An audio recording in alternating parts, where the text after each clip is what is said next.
Welcome back. Your drive to keep learning inspires every episode we create.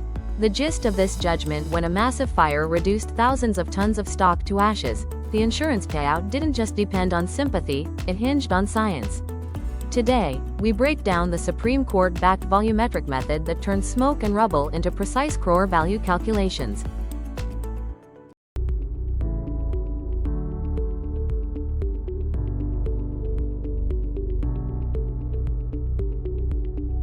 So, let me tell you about this real-life mystery that went all the way to India's Supreme Court. It's got everything: a huge fire, a massive insurance dispute, and a 10 crore rupee question mark right in the middle. And honestly, the answer has a critical lesson for pretty much anyone who has an insurance policy. Let's dive in. Okay, picture this. The year is 2007. A fire just tears through the Khatema Fibres factory, destroying a gigantic stock of waste paper. So they do what anyone would do. They file an insurance claim for their loss. The amount? A staggering 13 crore rupees. But here's where the story takes a sharp turn. Their insurer, New India Assurance, takes a look and comes back with a number that is, well, shockingly different. They approve a payment of just 2.85 crore rupees. That's not even a quarter of what the company was asking for. And that, right there, is our mystery. The company says 13 crore. The insurer offers less than 3. So where did the other 10 crore just disappear?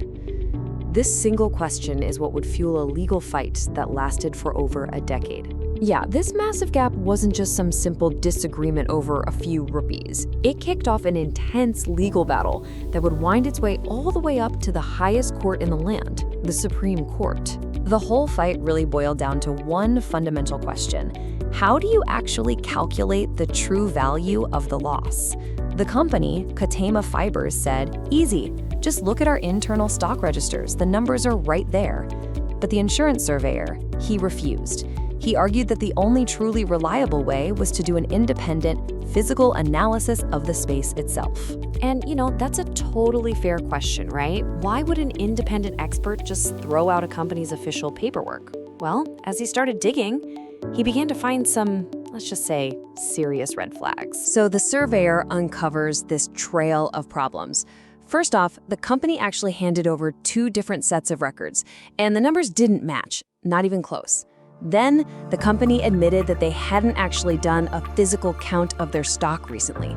And to top it all off, they also confessed their consumption records were just estimates. The paperwork, you guys, was a total mess. It was fundamentally unreliable. So you see, the surveyor wasn't just trying to be difficult. He was doing his job. The company's own records were full of holes and contradictions. And this big problem forced the investigation to go in a completely different, much more scientific direction. Okay, this is where things get really nitty-gritty. With the paperwork essentially useless, the surveyor had to switch gears to something called volumetric analysis. The entire 10 crore dispute now hung on just 2 key measurements: the area of the fire and the weight of the material. First up, area. Khatema Fibres claimed the fire destroyed their entire stockyard, all 2,700 square meters of it. But the surveyor had an ace up his sleeve. He had a report from someone who was on site while the fire was still happening, and that spot report said the flames were actually contained to a much smaller area, just 1,485 square meters. And the surveyor's logic here was honestly pretty simple. By the time most people got there, cleanup operations had already started, spreading debris all over the place. The first-hand witness, though, he saw the actual fire. So the surveyor made a really crucial call. He decided to measure the fire itself, not the mess that was left behind from the cleanup. Makes sense, right? All right, next was weight, and this is where the story gets really wild. The surveyor's own math suggested each bale of paper weighed about 989 kilograms. But then, and you're not going to believe this, he found a letter where the company itself had estimated the weight at only 900 kilograms. So what did he do? He chose to use the company's own lower number against them. The Supreme Court had such a memorable line for this part. They said, quote, "There was no reason for the surveyor to be more royal than the king." In other words, if the company itself is giving you a number, why should the surveyor argue for a higher one that would actually benefit them? The court found that decision to be perfectly logical and fair. And there you have it.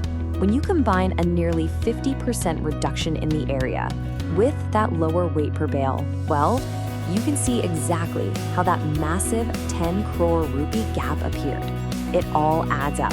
So, after a full decade of fighting, all the evidence, the messy paperwork, the conflicting measurements, everything was finally laid out before the Supreme Court. It was time for the final word. And the verdict? It was clear. It was decisive. The Supreme Court sided with the insurance company. They found that the surveyor's process was logical and justified at every single step, and they upheld the lower assessment of around 2.85 crore rupees. The 10 crore mystery was officially solved. The verdict really hinged on this key legal idea, deficiency in service. To win the case, the company had to prove that the insurer's process was faulty or inadequate. But the court found the surveyor's report was detailed and made sense. Just disagreeing with the final amount isn't enough to prove the process itself was flawed. The court also used this case to really clarify the role of surveyor reports. They said, 1, these reports are critical expert documents. 2, they are not the absolute final word. They can be challenged. But, and this is a big but, 3, the challenger has to show the surveyor's process was arbitrary or illogical. And 4, a court's job is to check for fairness in that process, not to get out their own calculator and redo the entire assessment themselves. Now, this is a really fascinating case, for sure. But what does it all mean for the rest of us, for you and me? Let's distill this whole decade-long legal battle into some clear, practical advice. 4 key lessons really stand out. First, and this is the biggest one, maintain flawless records. Your paperwork is your first line of defense, and it's where this company's case began to fall apart. Second, understand that surveyors are independent investigators. They're there to follow a process and verify everything. Third, you've got to be prepared to justify every single number in your claim with hard evidence. And fourth, know your legal rights. Your ability to challenge a claim is all about proving a flawed process, not just a disappointing result. The biggest lesson from this whole 10 crore rupee mystery is the incredible power of just good bookkeeping. Thanks which for leaves watching. one final question for all of us to think about.